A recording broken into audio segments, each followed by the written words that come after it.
I have been selling this book, Zanazli and Wan Chun Hong's Guide to Indie Filmmaking, which is published by MPH. For a while now. It's a really good book if you want to be a filmmaker, whether it's for YouTube, social media, TV, film, cinema, whatever. This is the book to get. I'm going to make it more accessible and more affordable to all of you because I believe that everybody needs to become a filmmaker. The more filmmakers we have in the world, I think this world will be a better place to live in. Now it's available as an electronic book download on my website. I'm going to link it here. It's really cheap, it's really affordable. It's only 5 ringgit if you want to get the ebook version. Okay, 5 ringgit. It doesn't really cost much, right? It's just a little bit of something for me. I mean, it did take a lot of work to write.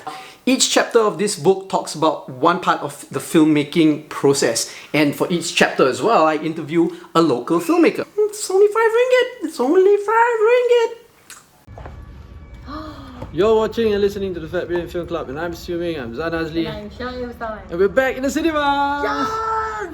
And as usual, every week, we're gonna start every week.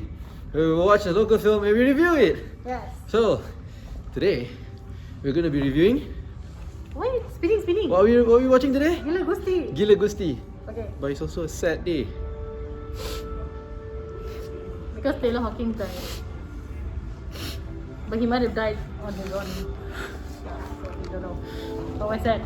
Okay, Gila Gusti.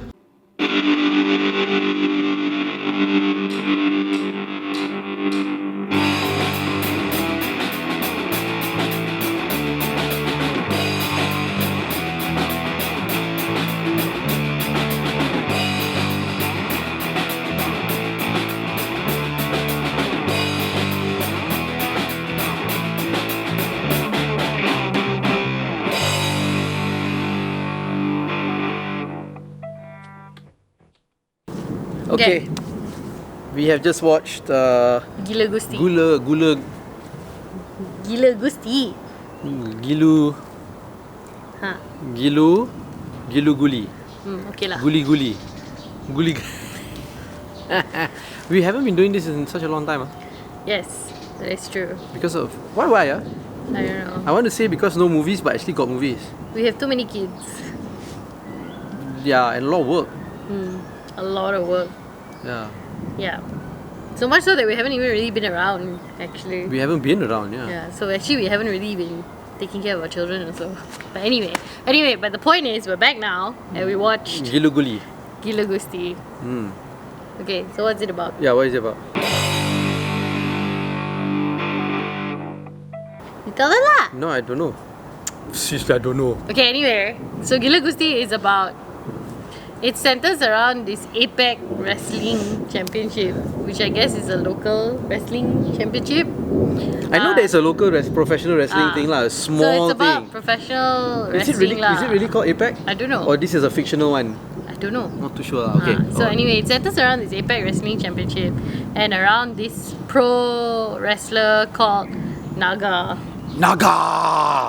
Yeah, so Naga is like Naga kemenang. What is this? I don't know. Aku adalah Naga. Aku adalah Naga. Anyway, so Naga is like a very Aku sembuh lava. And then he something spits out aku semua saliva water. all over. Water lah. Anyway, so it centers around Naga and his 2 fanboys, Mat and Zul, who are clearly imbeciles. I don't know, there's no other way to put it, but they are clearly dumbasses. Okay, and they are like the Bill and Ted of that lah. Or they are like Beavis and Butthead. So Mat and Zul are very into Naga, and then they finally get to go to a live fight. But at this live fight, because all this pro wrestling is all acting, right? It's scripted. Naga's manager or boss basically decides that he doesn't want Naga to be champion anymore. So he gets 3 other wrestlers to go into the ring during a 1-on-1 match to have a 4-on-1 fight to beat Naga. And obviously he loses lah, because it's a 4-on-1 fight and this is not like some Ip Man or Bruce Lee or, you know, Silat thing. So he loses, he gets beat up, he's lying on his back and they're like, okay, Naga sudah tewas, and basically he retires lah from wrestling. But Mat and Zul like cannot accept this as a reality because clearly they have nothing else in their lives going on. Despite the fact that Mamat's father clearly wants him to become a teacher. He has an interview lined up to be a got teacher. an interview lined up to be a teacher, but he's not interested. So he decides they're gonna get Naga a rematch. No, he says like what? This is like what's that? YOLO. YOLO. Really buat. Saya buat benda ni dulu abah. Nanti pergi jadi cikgu. Esok-esok lah. Esok-esok lah. Saya pergi interview. So he needs to fulfill his destiny first. Whatever lah. Because he's, again, I say, clearly an imbecile. So anyway, yeah. So they help Naga sort of get a rematch against Big Bear. He's a brown man. It's kind of big. And the entire show basically centers around that lah. Naga sort of training for this rematch, and then the rematch happening, and then in the end he becomes the champion again lah. And then the show finishes. Thank God. So what do we think of the film?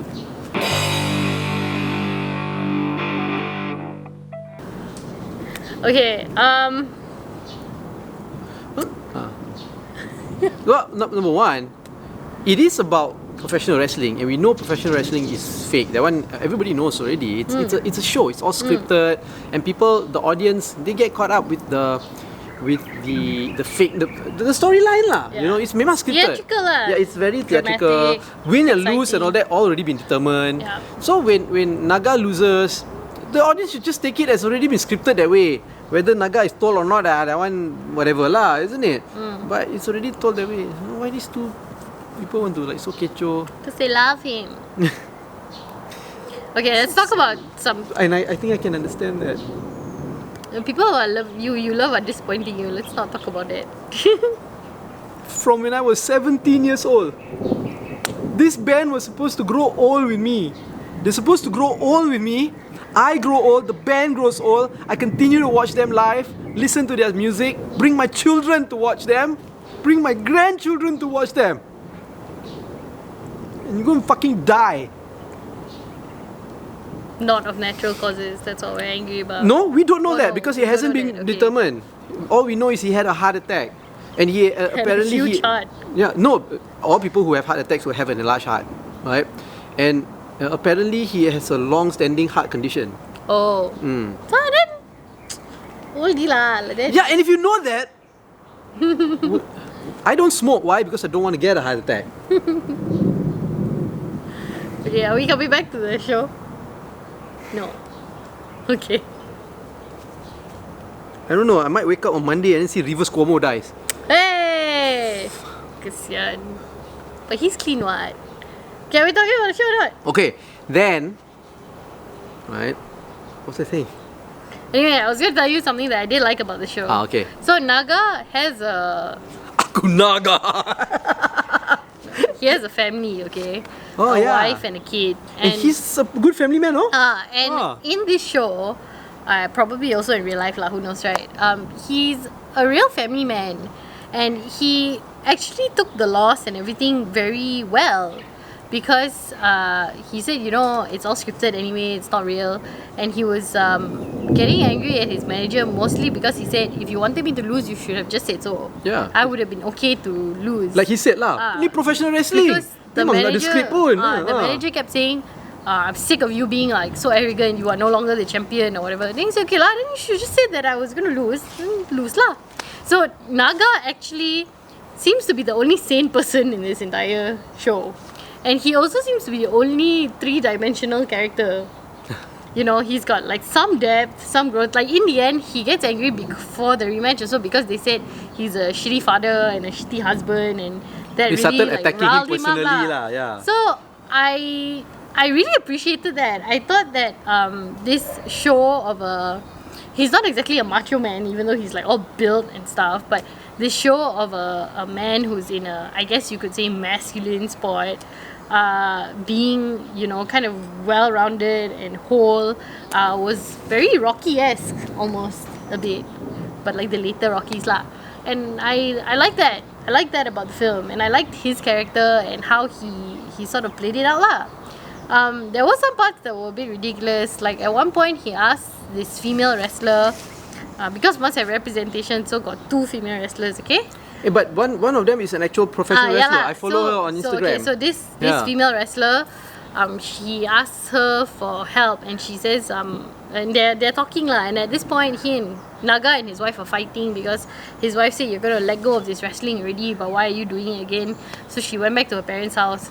So then this entire conversation between him and the female wrestler is just that, oh, you know, I helped you in your career, I helped you when you started, and then now you don't want to help me. Yeah. And then the wife comes back and she's like, oh, cepat je, you like move on or whatever. And I thought that was ridiculous because as his wife, would you not know who this person is, and would you not know what their relationship already is? Like, why would you need to say that? And then why would you need the girl to come and then explain to you what the relationship is? Like, it's stupid lah. I don't know. Like, I don't know what kind of marriage they have, but if you want to portray it as they had like quite a, you know, good relationship, and you know, he respected her, and he clearly like loved her and everything, and then she wants to like be insecure over something so superficial. Like literally they were just sitting together, not even in the house, okay, outside the house. And she wants to be like that. That was really dumb lah. It was really dumb and just really unnecessary lah. The film, other than that, though, was also actually quite sexist. Continue. I need to adjust the... Go on. I need to adjust this. Okay, I can wait. Okay. So the film actually was also, despite that, and also despite having a female wrestler, two female wrestlers, it was actually still quite sexist. Because there is a supporting character who works at a yogurt shop.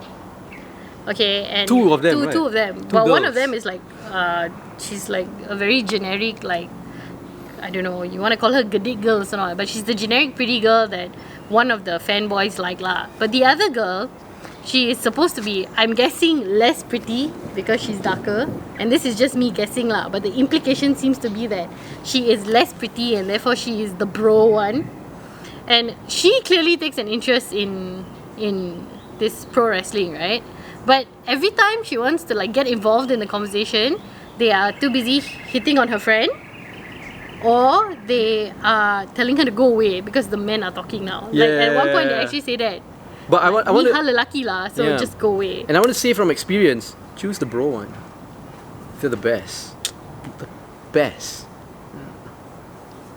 Yeah. So I didn't appreciate that as a bro girl myself. I did not appreciate that, and I don't really know why the filmmakers needed to put that in, considering it was a really small element of the film. You didn't even need it to be in the story. It was not really necessary for that sexism to exist.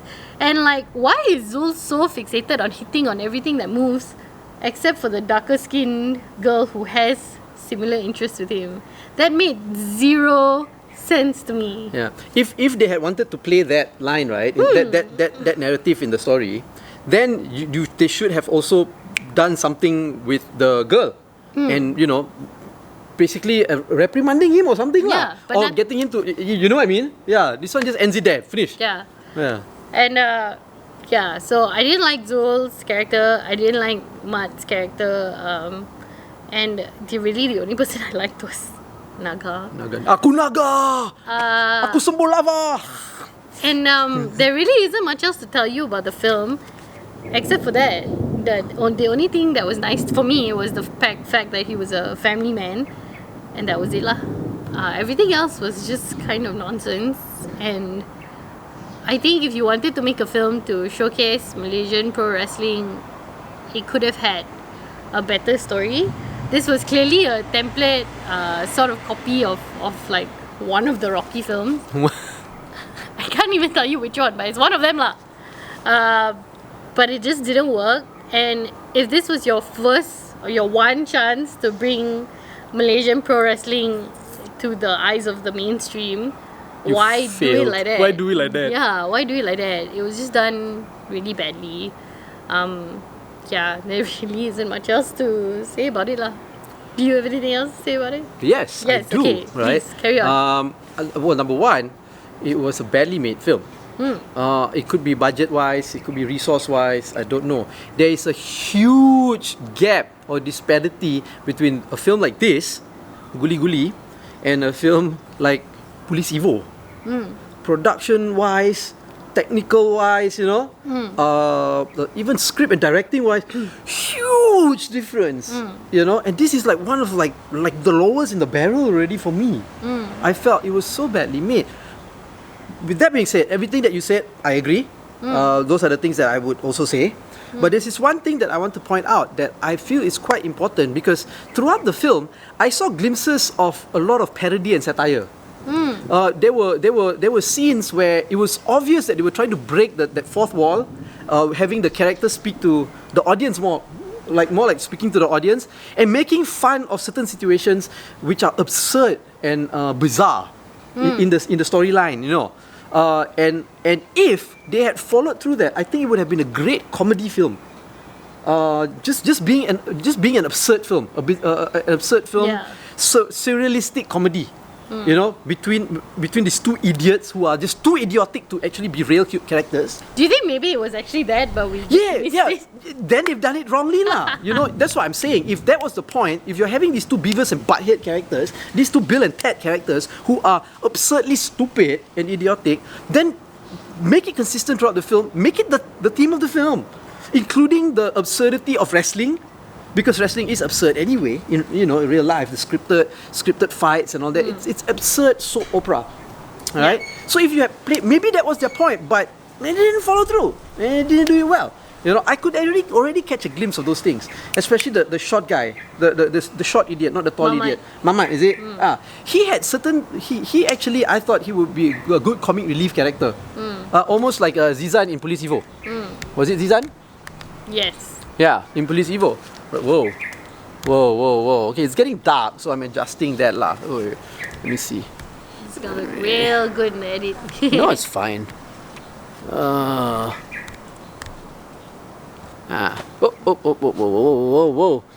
See?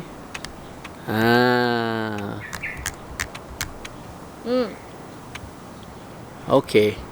Okay. Yes. No, it's not okay. Oh, it's not okay. Okay. Yep. Wait, you stand there.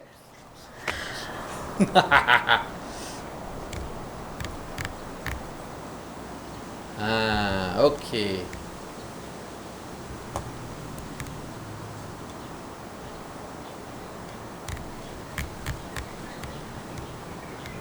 It's raw, man. That's what the Fat Bidin Film Club is. That's what Fat Bidin is all about. I feel like this lah, bro. No, that's what Fat Bidin is all about. So you could see already glimpses of it. And if they had followed through on that, it could have been a good film. It could have been a good film. Yeah. So it's in the cinemas right now. Would you tell people to go watch it? No lah. I would say don't watch it. I don't know enough about the professional wrestling scene in Malaysia. I have heard about it. It was raised in Parliament. And the Ministry of Sports and Youth and Sports have said that they will pay some attention to it. If there is one, I think it would be good to develop it. It wasn't represented well in this movie lah.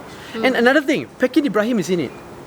He's such a good actor, but didn't work out. But why? Yeah, that's why. I don't know why. That one I don't know why. That was a mystery to me. Ayo. Yeah, so that's it lah. Let us know what you think if you've seen it. Yeah, go watch it or not? Don't watch it. Oh, don't watch it. I said don't watch it. No, no. Okay, anyway. Let us know what you think. Yes. If you guys know anything about pro wrestling in Malaysia also, let us know. I want to find out. I mean, I follow that girl, the Tudong wrestler. But, I heard about her, I followed, but then never really went in depth to find out about wrestling in Malaysia. Yeah, but okay, yeah. Let us know. Follow us on what? Like this video. I forgot already. Like this video, don't like this video. Like this video, don't like, subscribe to our channel. And all our social media platforms at Bidin. At Bidin. Or go to fatbidin.com to get everything. We're back. We've already got another. We've already got another review review lined up. Everything. We're back. Alright, we're back. Yeah. That's it. You're watching the Fat Bidin Film Club, watching and listening to the Fat Bidin Film Club. I'm assuming I'm Zazli. And I'm Shai Mustaman.